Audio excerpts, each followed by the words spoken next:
क्या बता रहा है? छोड़ो मुझे प्लीज, मैं तो बंद करो।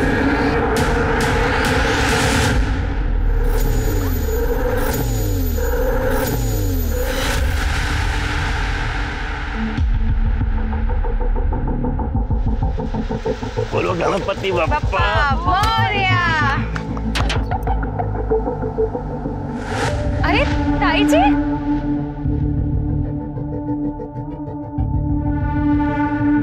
कैसे हैं आप लोग? हम बहुत अच्छे हैं, आप लोग कैसे हो? हम भी अच्छे हैं। अरे चलिए ना, हमने गाड़ी लिया, आप देखिए ना। आइए आइए ना, आइए आइए। ये देखिए, कैसी लगी गाड़ी?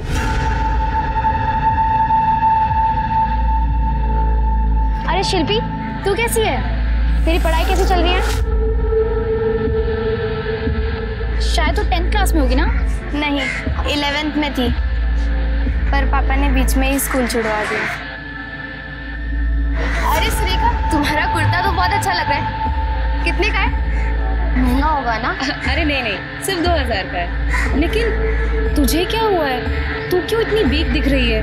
पिछली बार से ज्यादा कमजोर दिख रही है। ये जो चर्बी आई है ना, ये 2 नंबर की कमाई से निकलती है।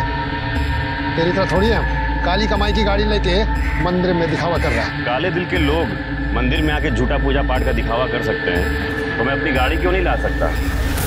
भाई साहब, इसको तरक्की कहते हैं। जलन हो रही है आपको? तरक्की नहीं, हराम की कमाई है ये। और ऐसी तरक्की पे मैं थूकता भी नहीं है जो बड़े भाई से बात करने का तरीका ना है। बताऊं क्या सारी दुनिया को तेरी सच्चाई?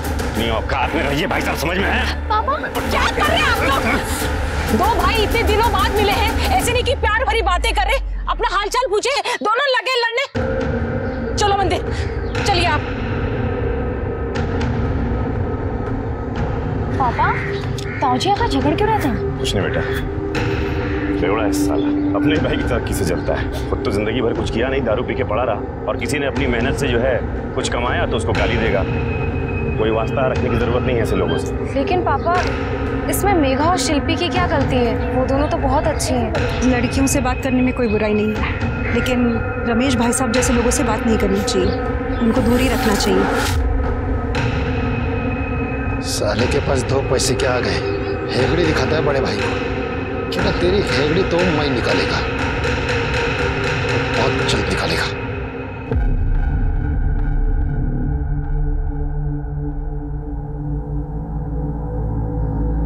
वाओ, क्या डिजाइन बनाया है तूने यार, तू तो बिना डिग्री की फैशन डिजाइनर है।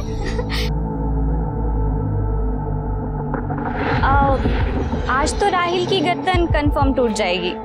बात उधर कर रहा है और देख तुझे रहा है।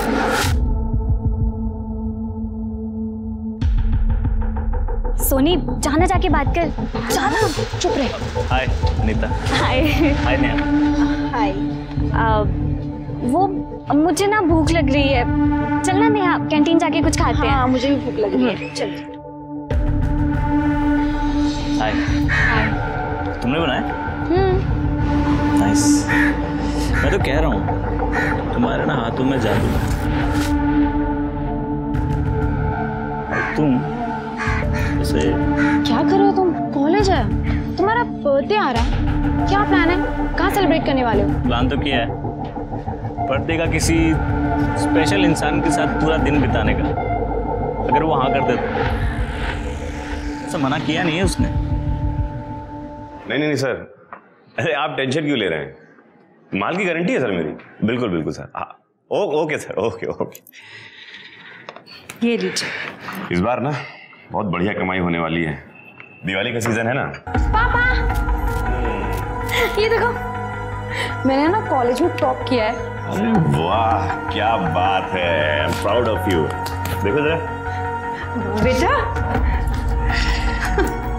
क्या बात है। और आगे कुछ बनना है ना तो ऐसी लगातार मेहनत करती रहनी पड़ेगा। तुमने अपनी बहन को देखा, उसने कितनी मेहनत करी और हॉस्पिटैलिटी इंडस्ट्री में आज बहुत अच्छा पैसा कमा रही है। तेरे बाबा ने तो तेरी पढ़ाई छुड़वा दी है ना, फिर दिन भर तू क्या पढ़ती रहती है? हाँ, ले दूध पी ले और सो जा, बाबा जी का प्रसाद है। अभी तो 10 भी नहीं बजे। और रोज मुझे ही क्यों दूध पी के सुला देती हो? दीदी को तो कभी नहीं कहा, जब देखो मेरे ही पीछे पड़ी रहती। अम्माओं की तरह बातें करना बंद कर, दूध पी और सो जा। और बच्चों को ना जल्दी सोना चाहिए। जब तू दीदी की तरह बड़ी हो जाएगी ना, तब तुझे भी नहीं कहूंगी जल्दी सोने के लिए। सो जाऊंगी, पर एक शर्त पर, मुझे भी सोनी दीदी की तरह स्कूल और कॉलेज जाना है। तुझे कितनी बार समझाया है, उन लोगों के बारे में बात भी मत कर। अगर तेरे पापा ने सुन लिया ना, तो अभी चिल्लाना शुरू कर देंगे। चल दूध पी ले और सो जा।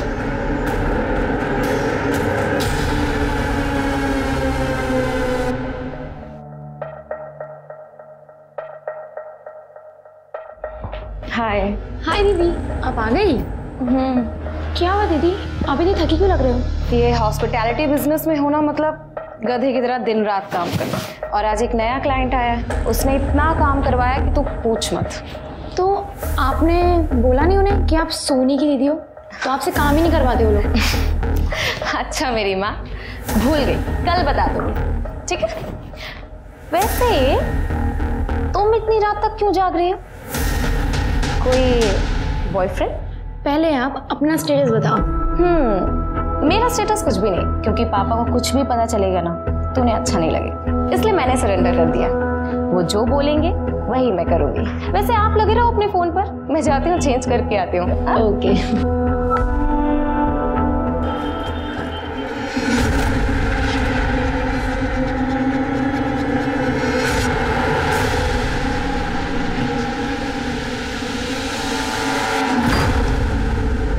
अबे तो इसकी गारंटी ले रहा है जो मरगिल्ली सी दिख रही है। अरे किस्तों में सांसें ले रही है, मुझे क्या खुश करेगी? इसके 5,000 क्या 5 रुपए भी नहीं दूंगा। अगर तू पैसे देकर भी कहेगा ले जाने के लिए ना, तो भी नहीं लेकर जाऊंगा। चल निकाल मेरे पैसे। अरे आप देखिए ना, देखिए ठीक से देखिए, कितनी सुंदर लग रही है।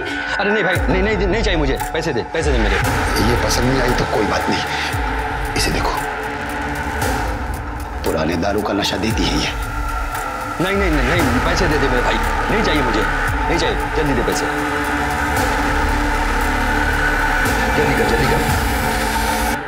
जल्दी कर ना।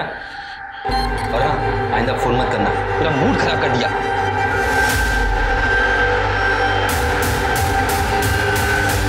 वो साला कमलेश दिन पर दिन अमीर होते जा रहा है, नोट छाप रहा है, और मैं साला भिखारी बन रहा हूँ। साला बड़े भाई को दोष देता है, वो ठेकड़ी दिखाता है बड़े भाई को।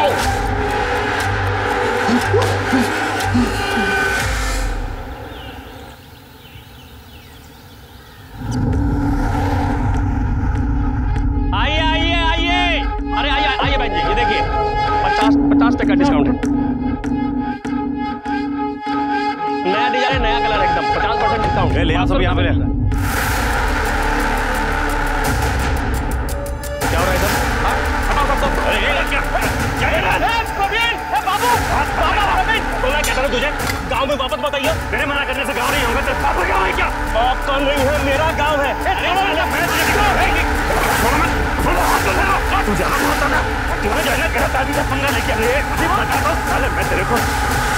Hello police station. क्यों बे? बहुत बोली तू, क्योंकि ये तोड़फोड़, और तुम लोग इस तोड़फोड़ में इसका साथ दे रहे थे। हाँ, इस नुकसान की भरपाई कौन करेगा? अरे साहब, नुकसान तो हमारा हुआ है। ये हर तीज त्योहार में आकर यहाँ पे धंधा लगाता है, घटिया सामान बेचता है, हमारा धंधा चौपट जाता है साहब। नहीं साहब, बिल्कुल झूठ बोल रहा है ये। मुझे अपने गाँव वालों की चिंता है, इसलिए मैं ये काम करता हूँ। और मैं जो हूँ शहर से अच्छा सामान लाके यहाँ पे सस्ते में बेचता हूँ। यही दिक्कत है ना सर तेरी? हाँ दिक्कत है, जब गाँव छोड़ के चलेगा तो वापस बार बार आके जाते हो। लो, ये कौन सी बात हुई? तुमसे पूछ के मुझे इस गाँव में आना पड़ेगा? हाँ भाई, इसका मतलब तू इसे धमकी दे रहा है कि गाँव में ना घुसे? अरे साहब, ये नाटक कर रहा है बेचारा बनने का साहब। हम सबके पास तो लाइसेंस है, हम यहाँ पे धंधा करते हैं। लाइसेंस है ना भाई साहब? और साहब इससे पूछो, यहाँ पे धंधा कर, इसके पास लाइसेंस है क्या? लाइसेंस है क्या? है, बिल्कुल है साहब, लाइसेंस है। जन लाइसेंस लेके आ, जा गाड़ी से लेके आ। ये देख लाइसेंस साहब, देखिए लाइसेंस। अब इसने लाइसेंस भी दिखा दिया। वैसे तू कौन होता है लाइसेंस पूछने वाला? हाँ, चुपचाप यहाँ पे धंधा कर, कहीं ऐसा ना हो कि तेरा लाइसेंस कैंसिल हो जाए। चल निकल यहाँ से।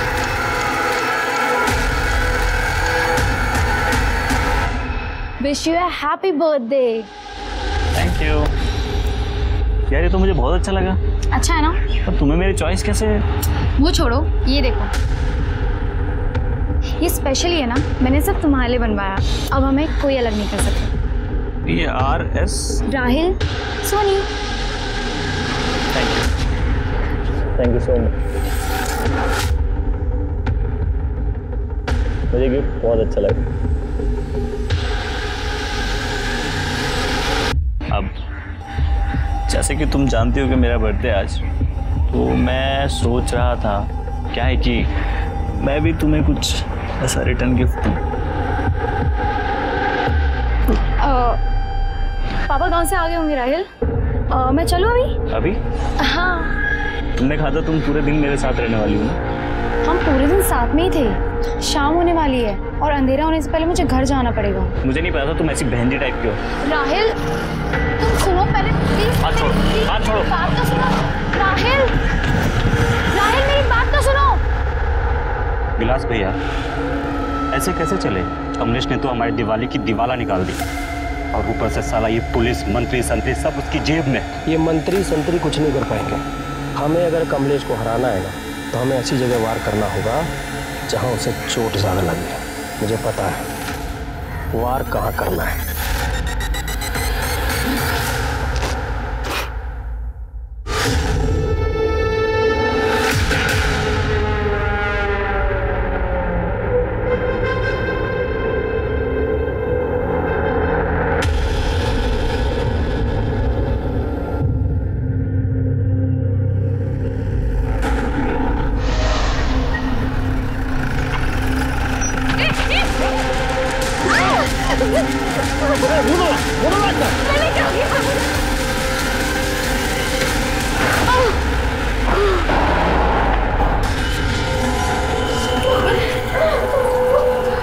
कुछ नहीं बेटा, सब अच्छा।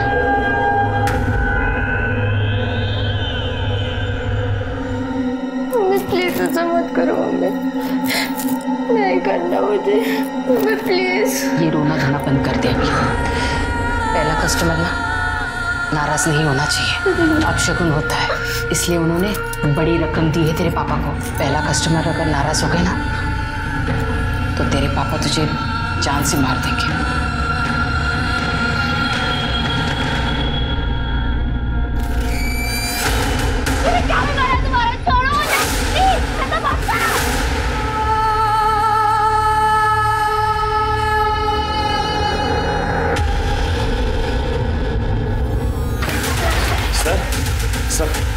सर मेरी बेटी कहीं गायब हो गई, वो कहीं मिल नहीं रही। प्लीज देखिए ना, प्लीज ढूंढिए ना उसे। सर मैं हाथ जोड़ता हूँ आपके। आप शांत हो जाइए, आराम से बैठिए, फिर बताइए। ठीक है सर। क्या नाम है इसका? सोनी सर। गायब है कब से? सर कल शाम से गायब है, कुछ पता नहीं चल रहा है। अच्छा, इसका कोई अफेयर वगैरह या कोई बॉयफ्रेंड है? नहीं सर, वो मेरी बेटी पढ़ने लिखने वाली लड़की सर, ऐसी कोई बात नहीं। आपको किसी पर शक है जो उसे गायब कर दे या उसे नुकसान पहुंचा दे, ऐसा कोई आदमी? हाँ सर, हैं सर, 2 लोग हैं, उन पे शक है सर मुझे। हाँ। सर एक विलास है, मेरी गांव मांडवपुर का है। सर पता नहीं क्यों चिढ़ता रहता है मुझसे। मैं जब कभी गांव की मार्केट में अपनी दुकान लगाने जाता हूं तो सर वो मेरी दुकान हटा देता है, मारपीट करता है मुझसे। सर इस बार तो उसने हद कर दी, तो मुझे पुलिस तक को बुलाना पड़ा। अभी कुछ दिन पहले मेरी बड़ी बेटी है सुरेखा, वो अपने काम से वापस आ रही थी तो उस कमीने ने उसके साथ। तो कुछ गलत हुआ था आपकी बेटी सुरेखा के साथ? नहीं सर, ऐसी कोई बात नहीं है। और आपने पुलिस कंप्लेंट की थी? नहीं सर, कंप्लेंट नहीं करी थी सर। दरअसल मैं यहाँ था ही नहीं, मैं मंडावपुर में था सर। मेरा सीजन का टाइम चल रहा था। मेरी पत्नी और दोनों बेटियां घर पे थी, ये दोनों बहुत डर गए, इसलिए कंप्लेंट नहीं करी सर। लेकिन सर मैं आपको यकीन के साथ कहता हूँ कि ये सब उसी का काम है सर। और जब मुझे पता लगा तो सर मैं गांव में उससे बात करने गया था। विलास, ये तेरी मर्दानगी, मेरी बेटी पे हमला करवाया तूने। बहुत गलत किया तूने, छोड़ूंगा नहीं मैं तुझे।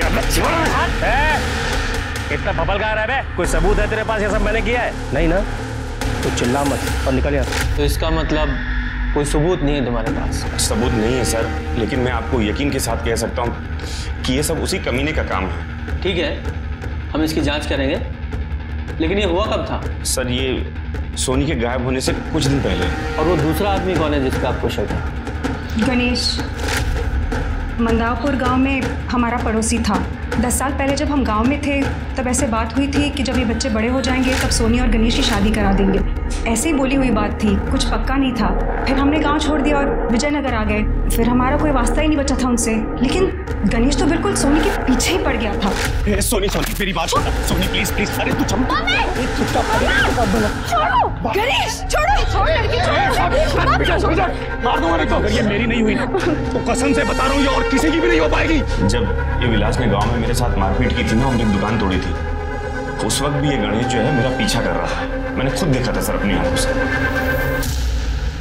इन दोनों के अलावा कोई और है जिस पे आपको शक है? नहीं सर, और तो कोई नहीं है सर। ठीक है, इनकी डिटेल्स ले लो। सर चलो।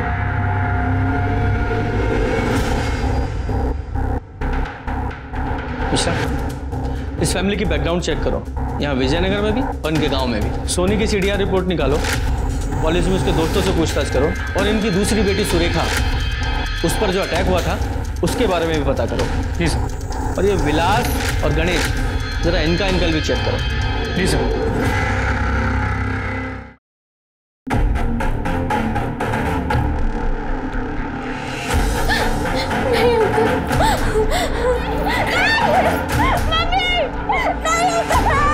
भगवान का लाख लाख शुक्र, अब हमारे हालात सुधर जाएंगे, सब ठीक हो जाएगा। कमलेश और उसका बड़ा भाई रमेश दोनों कई सालों से इसी मोहल्ले में रहते हैं। दोनों भाइयों में जरा भी बनती नहीं है। 36 का आंकड़ा है दोनों का, पर इनके बच्चे अक्सर मिलते जुलते बातचीत करते रहते हैं। तो ये ले दीदी, ने और चाहिए रहेंगे तो मैं दे दूंगी। और स्कूल मत छोड़ तू, ओपन स्कूल में आना ज़्यादा पैसे नहीं लगते। सर दोनों घरों में कुछ तो अजीब सा है।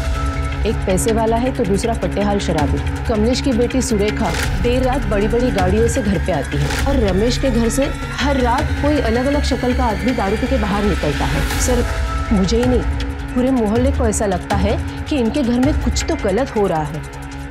मतलब कुछ धंधा वंदा करते या करवाते हैं। साहब बकवास कर रहे हैं मोहल्ले वाले, ऐसी कोई दिक्कत नहीं हम दोनों भाइयों में। देखिए ना साहब, कैसे लोग हैं, कितना गंदा इल्जाम लगा रहे हम पर। शर्म भी नहीं आती इन लोगों को।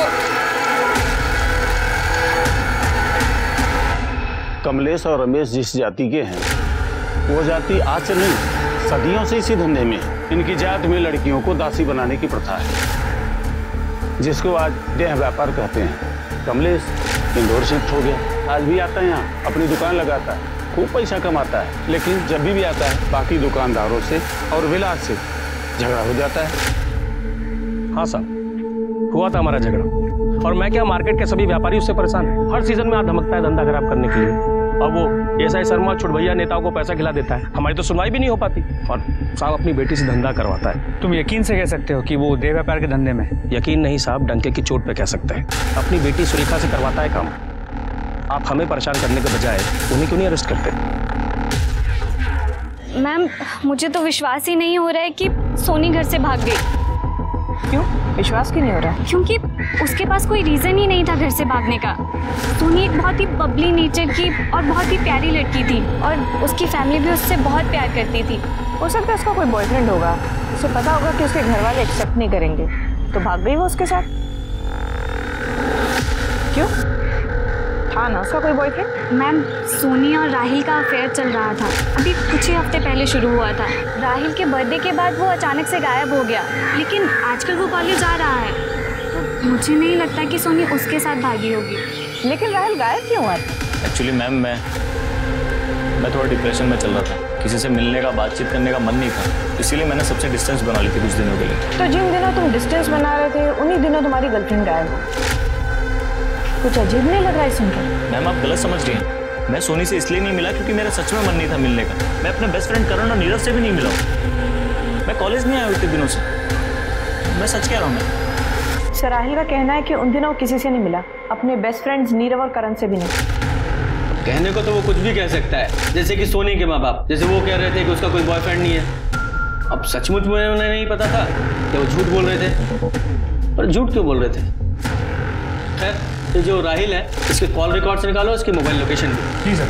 पर सर कमलेश का बैकग्राउंड चेक किया, यहाँ विजयनगर में भी और उसके गांव में, तो पता चला कि वो प्रोस्टिट्यूशन के बिजनेस में है। सर वो जिस जाति को बिलोंग करता है वो लोग दासी प्रथा को फॉलो करते थे, और लगता है कि वो और उसका भाई दोनों भी इस प्रथा को आज भी फॉलो करते हैं। लेकिन कुछ कंफर्म नहीं किया सर। तो कंफर्म करो कि सच क्या है, क्योंकि इस केस में हर एक कोई झूठ ही बोल रहा है। अब वो सोनी के कॉल रिकॉर्ड के हिसाब से घर से निकलने से पहले उसने लास्ट कॉल राहिल को की थी। उसने पूरे 2 मिनट बात की थी और फिर उसकी कॉल लोकेशन घर से 5 किलोमीटर दूर मिली। जरा पता करो, ये राहिल डिप्रेशन में याददाश्त भी खो देता है क्या? सर, सुरेखा को जिस जगह से उठाया गया था उसके सामने वाला जो एटीएम है उसका सीसीटीवी फुटेज।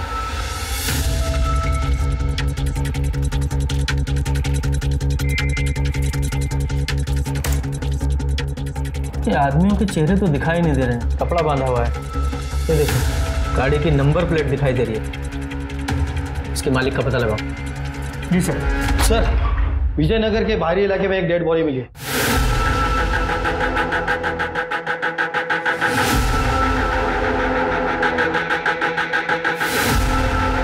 सर, ये सोनी है, कमलेश की बेटी।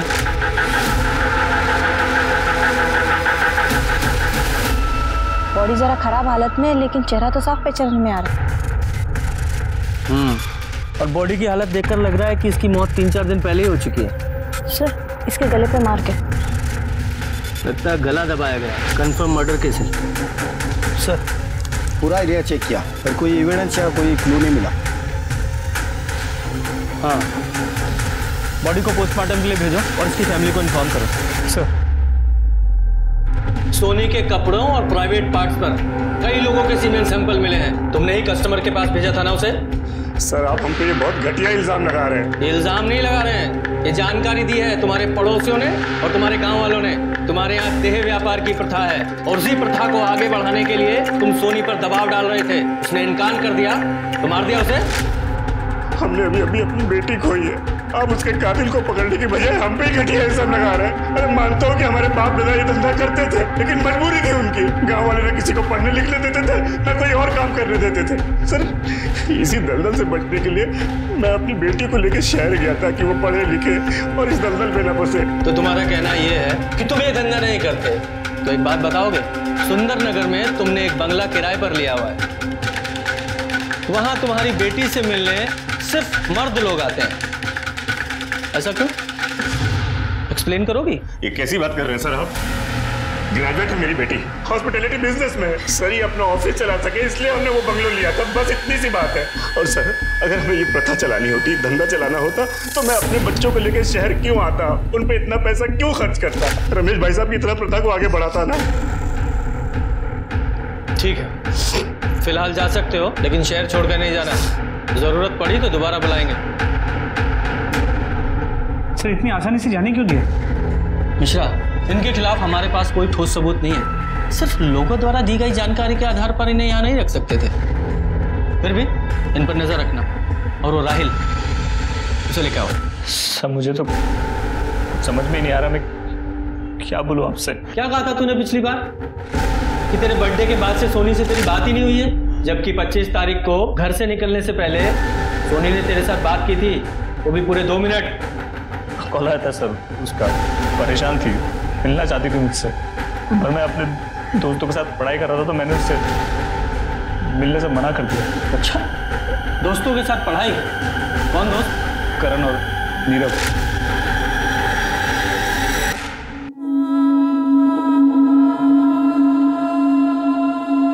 आपने बोला नहीं उन्हें कि आप सोनी की दीदी हो, तो आपसे काम ही नहीं करवाते वो लोग।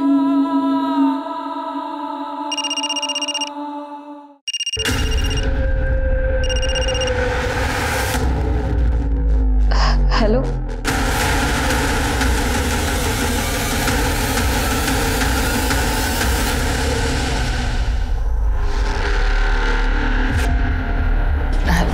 जाइए।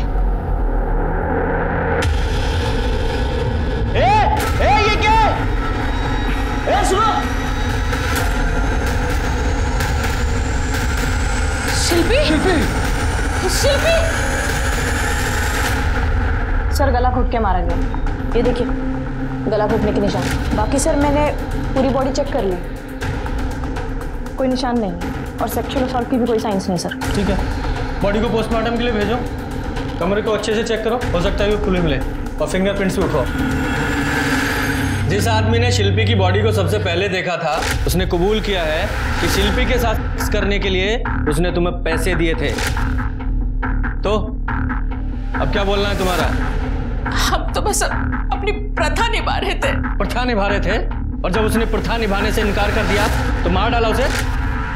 सब हम क्यों मारेंगे? शुरू में हर लड़की प्रथा निभाने से मना करती है, फिर धीरे धीरे उसे आदत हो जाती है। अगर तुमने नहीं मारा तो फिर कौन तुम्हारे घर में घुस के मार गया उसे?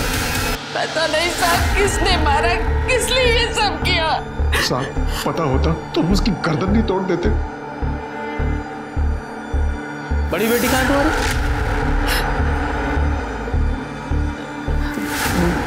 मेघा वो अचानक से बाहर गई अभी। फोन लगाओ।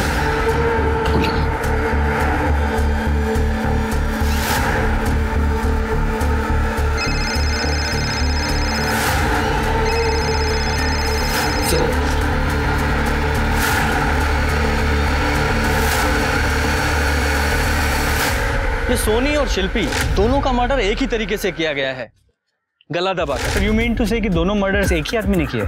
शायद, क्योंकि कमलेश ने बताया था कि उसका भाई रमेश उससे जलता है, तो ये भी तो हो सकता है कि रमेश ने जलन की वजह से सोनी को मार दिया हो। और हो सकता है अपनी बेटी शिल्पी को इसलिए मार दिया क्योंकि वो धंधा करने से मना कर रही। हाँ पॉसिबल तो है, पर एक बात समझ में नहीं आ रही है, ये मेघा कहाँ गायब हो गई? एक वो है अपना विलास, वो भी इनके पीछे हो सकता है। लेकिन सर विलास की दुश्मनी कमलेश से थी, वो शिल्पी को क्यों मारे? बचता वो गणेश, वो सोनी को तो मार सकता है लेकिन शिल्पी को मारने का मोटिव तो उसके पास भी नहीं। हाँ वो गणेश, उसका कुछ पता चला? सर एक टीम उसे ढूंढ रही है। और बचा वो राहिल, उसकी और उसके दोस्तों की मोबाइल लोकेशन भी उस दिन राहिल के घर पे ही थी, तो वो भी नहीं हो सकता। तो फिर कौन हो सकता है? मेघा हो सकती है सर। और उसके पास मोटिव क्या है? मोटिव का तो पता नहीं सर। शिल्पी के मर्डर के बाद मेघा गायब है और उसका फोन भी तो उसके घर पे छोड़ के गई है वो। ये सोनी की पोस्टमार्टम रिपोर्ट आई? सर कल शाम तक आ जाएगी। हाँ सर आरटीओ से मैसेज। सर जिस गाड़ी से सुरेखा को किडनैप किया गया था वो विलास की बीवी नंदिनी के नाम पे रजिस्टर्ड है। लोकल पुलिस को कांटेक्ट करो और बोलो कि विलास को तुरंत अरेस्ट करें और विलास को यहाँ लाने का इंतजाम करो। जी सर। एक सेकंड, सिंह का फोन। हाँ सिंह बोलो। ठीक है सर, नयागंज के पीछे वाले रोड पे एक लड़की की डेड बॉडी मिली है, हिट एंड रन का केस लग रहा है। चलो मेघा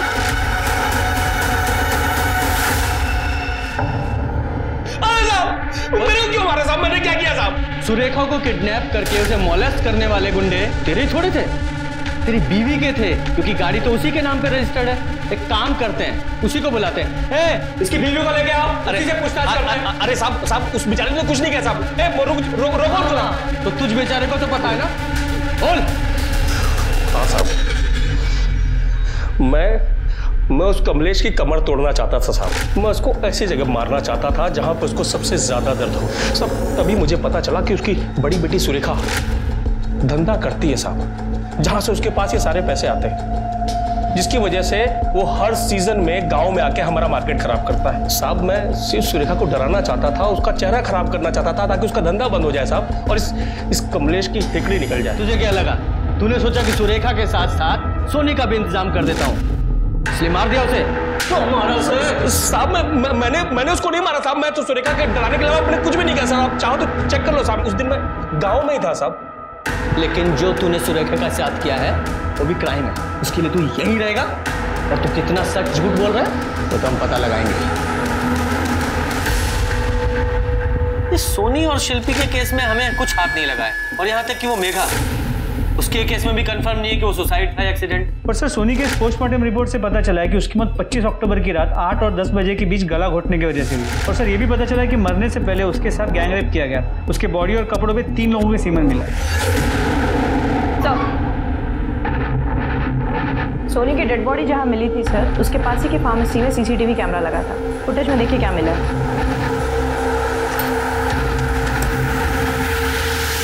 उठा मैंने देखा। अब बोल, और सच बोलना। तीनों में से एक ने भी झूठ बोला, तीनों की हड्डियां टूटेंगी। बोलो। कॉल आया था सर उसका, उस रात रो रही थी बहुत, कह रही थी कि उसके घर वाले उसे जबरदस्ती प्रोस्टिट्यूशन में डालना चाहते हैं। उसने कहा कि उस दिन उसके लिए कोई उसका फर्स्ट कस्टमर आने वाला है। वो घर से भागना चाहती थी सर, इसलिए मैंने उसे मिलने के लिए पार्क में बुलाया। ये करण और नीरव भी गए थे मेरे साथ, वहीं पे थे ये लोग। और तुम तीनों ने अपने फोन घर पे ही छोड़ दिए? छोड़ा नहीं सर, छूट गया होगा सर। हम लोग अक्सर पढ़ाई करते हुए फोन साइड में रखते हैं। उस दिन भी यही किया था हमने सर। शायद जल्दबाजी में निकलते हुए दिमाग से निकल गया होगा। तीनों भूलते भी ग्रुप में ही हो। आप गलत समझ रहे हैं सर, मैं सच बोल रहा हूँ आपसे। और जब सोनी ने तुझे बताया कि उसकी फैमिली प्रोस्टिट्यूशन में है तब शौक नहीं लगा तुझे? एक्चुअली सर राहिल का बर्थडे था, हमने उसको गिफ्ट दिया था कि वो किसी प्रोस्टिट्यूट के साथ अपनी वर्जिनिटी लूज करे। हम एक आदमी से डील भी की थी सर। उसने इन्हें सुंदर नगर के किसी बंगलों का एड्रेस दिया जहाँ ये लोग मुझे छोड़ के गए वहाँ पे। मैं जब अंदर गया तो सर मैंने देखा।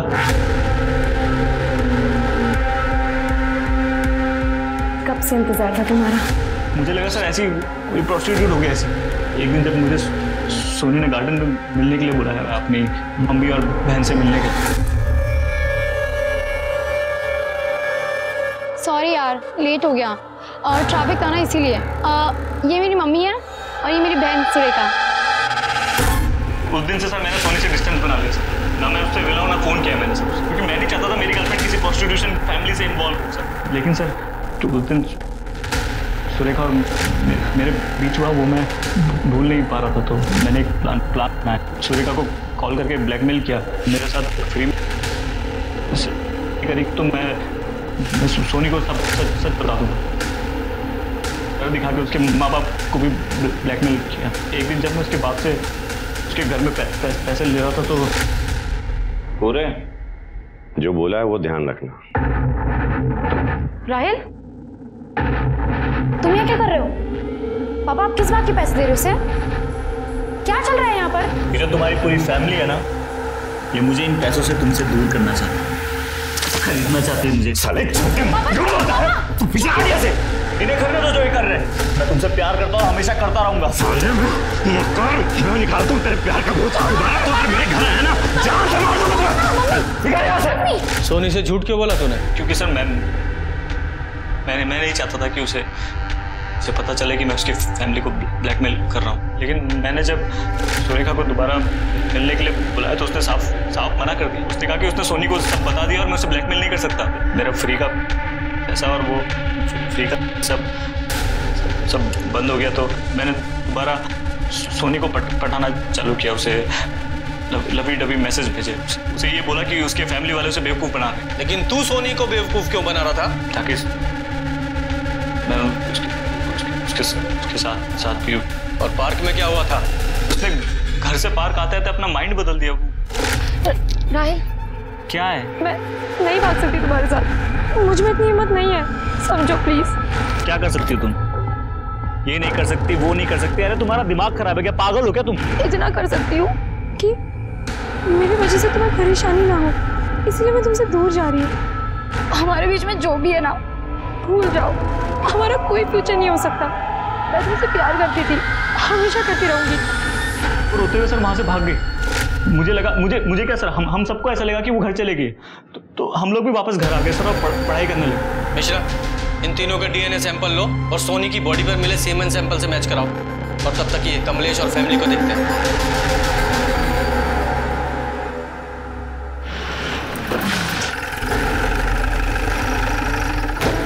अरे सर हम लोग तो आप ही के पास आ रहे थे। अरेस्ट करो इन्हें। और तुम्हारी बेटी सुरेखा वो कहाँ है? सुरेखा सर सुबह से गायब है। उसी की कंप्लेंट लिखाने हम लोग आपके पास आ रहे थे। सर कुछ नहीं सर, मैं सही कह रहा हूँ। सर मैं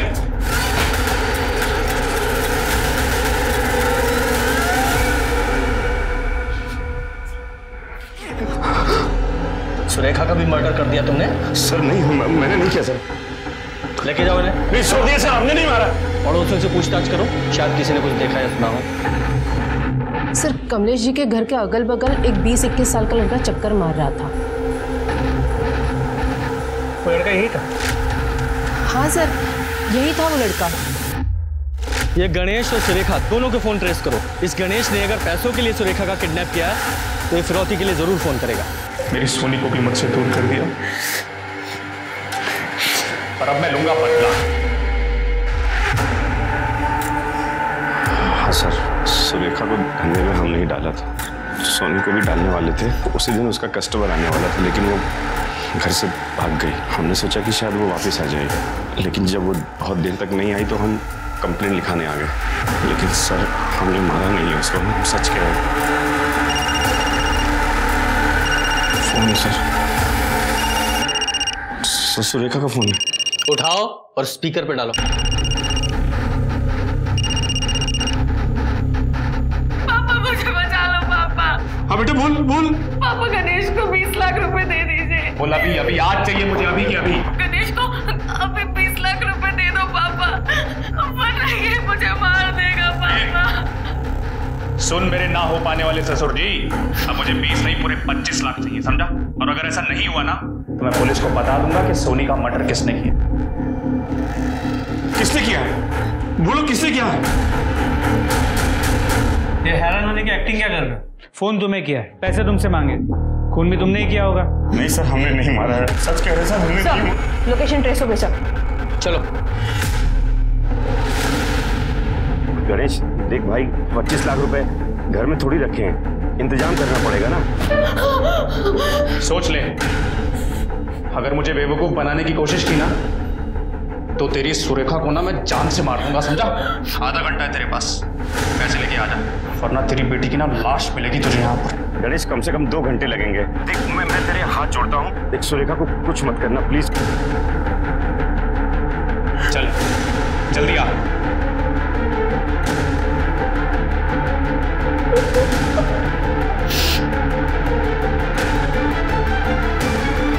सर लोकेशन यही की।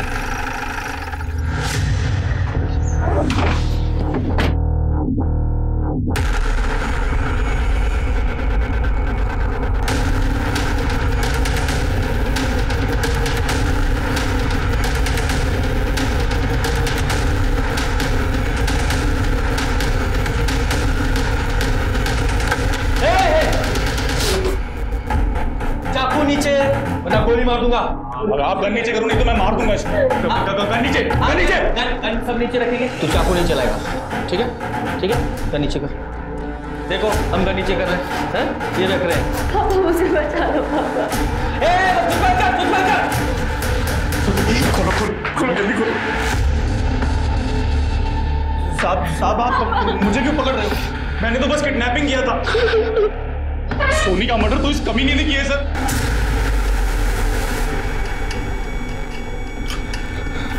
क्या सबूत है तुम्हारे पास? सर मेरे मोबाइल में।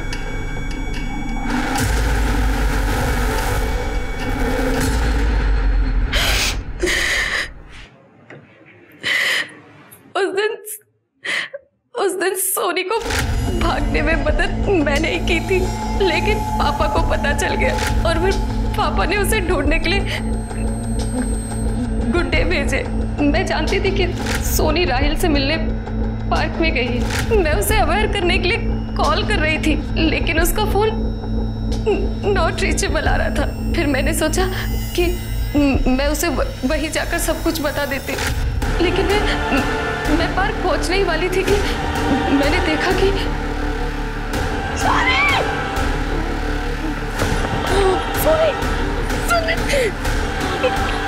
क्या हो गया तुम्हें? तेरा ये हाल किसने किया?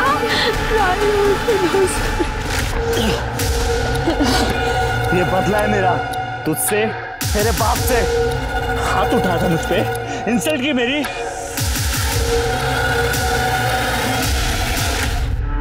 दीदी मुझे मार दो। सोनी तू क्या बोल रही है? अरे दीदी प्लीज मुझे मार दो, मुझे घर नहीं जाना है पापा के पास।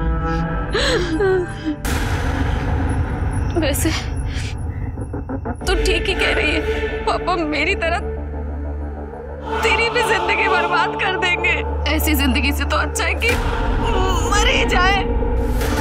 सोनी के कहने पर ही मैंने उसे मुक्ति दी थी, लेकिन उसे मारने का गिल्ट मुझे जीने नहीं दे रहा था। फिर मैंने सोचा कि मुझे मरकर इस गिल्ट से मुक्ति मिलेगी, लेकिन तभी मुझे गणेश का एक वीडियो आया जिसमें मैं सोनी को मार रही थी। कुछ देर बाद मुझे शिल्पी का कॉल आया, उसे प्रोस्टिट्यूट नहीं बनना था। दीदी मुझे ये सब नहीं करना दी। फिर मैंने सोचा कि ये भी मेरी ही बहन है, उसे आजाद करने की जिम्मेदारी भी मेरी ही बनती है। शिल्पी मैं तुझे आजाद कर रही हूँ।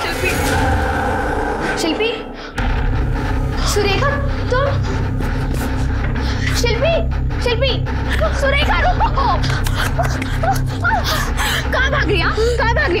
तू ना बहन नहीं है, जल्लाद है जल्लाद। तू भी ना अपने बाप की तरह हमसे नफरत करती है। नहीं मेघना, तूने मारा ना? नहीं, पुलिस ने मारा ना? तू ना मेरे साथ चल, पुलिस को सब सच बता। मेघा को मैंने नहीं मारा है, वो तो एक्सीडेंटली मरी थी। लेकिन कहते हैं ना, जो होता है अच्छे के लिए ही होता है। उसे भी इस नर्क भरी जिंदगी से आजादी मिल गई है। मैंने अपनी तीनों बहनों को आजाद कर दिया, हमेशा हमेशा के लिए। और जब मेरी आजाद होने की बारी है तो गणेश ने मुझे किडनैप कर लिया। देखो, मैं मानता हूँ कि तुम चारों बहनें बहुत नरक की जिंदगी जी रही थी, लेकिन उन्हें उस नरक से निकालने का ये कोई तरीका नहीं है कि उनको मार ही दिया जाए। सोनी और शिल्पी की हत्या के और मेघा के गैर इरादतन हत्या के जुर्म में इसे बुक करो और चार्जशीट तैयार करो। सुरेखा का कहना था कि अपनी बहनों को इस नर्क से बचाने के लिए उसने ऐसा किया, लेकिन किसी की जिंदगी खत्म करने का हक उसे किसने दिया? सिर्फ सुरेखा के बयान से ही नहीं, बल्कि सोनी के कपड़ों पर मिले 3 सीमन सैंपल्स के राहिल और उसके दोस्तों से डीएनए मैच होने के आधार पर पुलिस ने राहिल और उसके दोस्तों को सोनी के साथ सामूहिक बलात्कार करने के चार्जेस में अरेस्ट किया। शिल्पी और मेघा की पोस्टमार्टम रिपोर्ट आने से पहले ही पुलिस ने यह केस सॉल्व करके अपराधियों को पकड़ लिया था, जो कि बहुत कम केसेस में देखने को मिलता है। जब भी किसी गलत चीज से, अन्याय से मुक्ति पाने के बारे में सोचें तो याद रखें कि मुक्ति पाने के गलत नहीं, सही तरीके भी होते हैं। अब मैं अनूप सोनी आपसे विदा लेता हूं, फिर मुलाकात होगी क्राइम पेट्रोल सतर्क में एक और नए केस के साथ। तब तक अपना और अपने परिवार का ख्याल रखें, सतर्क रहें, सुरक्षित रहें और देखते रहें क्राइम पेट्रोल सतर्क। जय हिंद।